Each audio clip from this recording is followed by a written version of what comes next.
men, many of them, who claim to be a new Messiah. And tonight we're going to meet 3 of them, including one in the faraway Philippines who has amassed a flock, he says, numbers in the millions. 4 people who give what little they have to the man they believe is the second coming of Jesus. Bill Weir journeyed there to meet him.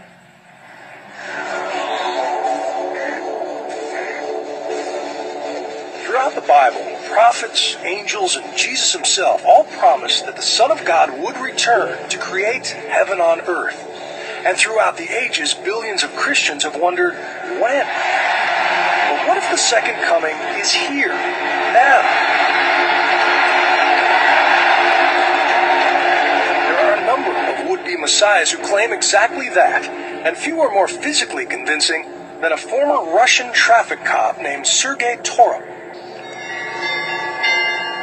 In the woods of rural Siberia, he is known as Vissarion, the teacher, and around 5,000 disciples live around him, growing their own food and feasting on his every word. My whole body was trembling. The trembling is not coming again. But it's very emotional to me. Meanwhile, in London, David Shaler says he is the true Lord of Lords, but unlike Vissarion, no one believes him. That doesn't bother me because I was chosen by God. The former British intelligence agent says his body was filled with the Spirit of Jesus in 2007, a conviction which intensifies on a visit to Jerusalem. We're in the Church of the Holy Sepulchre, and this behind me is supposed to be the tomb of Christ. Well, I'm Christ, and I'm not in the tomb, I'm not dead yet. But with no support, he lives in a squatter's camp outside London. My agreement with Jesus is I don't ask for money off people. If you're the Messiah, you shouldn't be asking for money. You should have faith that God will look after you. Prove to me that you are a son of God. But that is not a sentiment shared by Pastor Apollo Quibelor, the most successful of the world's self-labeled saviors. The official coming of the Son of God was in April 13, 2005. He was an obscure evangelist from the rural Philippines until 2005, when he announced that God had appointed him Christ on earth. His reward for a pure life, sinful thoughts, anger, lust, any of those things. You don't experience those on a daily basis? As a human being, Yes. I have already overcome all of those. There is no apocalypse in Kibeloy's message, no rapture or final judgment. Instead, he preaches that he is the model of Christianity, and as more people follow his example, God will gradually turn the earth back into the Garden of Eden. Do you perform miracles? For me, the greatest miracle is the changing of that spirit within. But healing the sick, the manifestations of Jesus' powers, you're able to do that? We have healing. You are healing and miracles happening.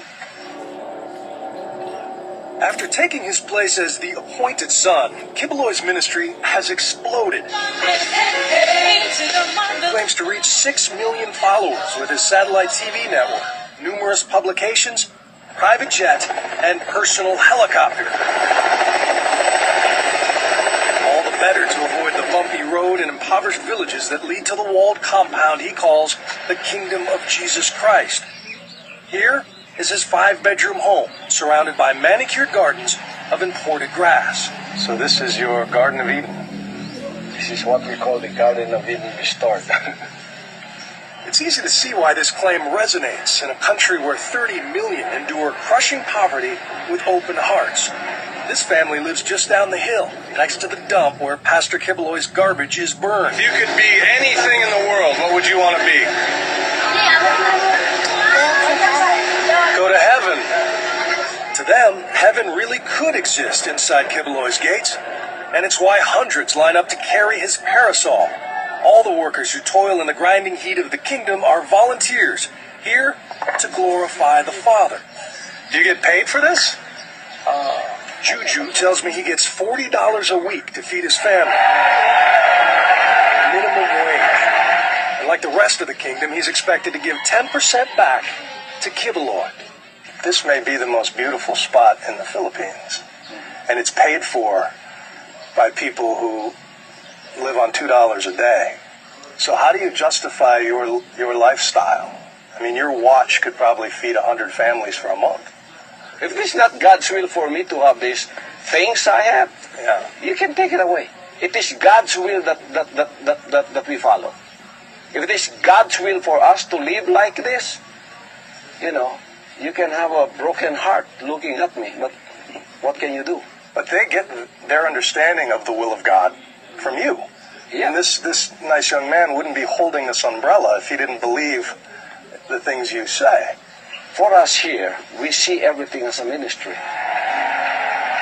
My talent is to preach. My talent is to be a leader. Not everyone can become a preacher or have been given a talent like me to go and lead the 6 million people. But Jesus, when he walked the earth, according to the Bible, lived among lepers and prostitutes. I live among them. You have a private jet. I live among them. Before I had the private jet, You're in a walled compound with mansions. before this, I lived among these people. Like, for example, that jet that you're talking about. Do you know that in 1983, I had a revelation of that jet? That the Lord is going to give me that. Yeah. It is Him who gave me that. If it is not His will, how can I afford that? Well, Kibaloy has been accused of kidnapping and brainwashing by the parents of at least one of his followers, but he was never charged. He insists that anyone is free to leave his flock and seal their fate for eternity. Will they go to hell? It's up to them. They know that. So that's your will, If you want to go to hell, no one will stop you. If you want to go to heaven and follow this way, no one will stop you too. Come work with you. Yeah. There are three possibilities here. You are either the Son of God, or you're delusional.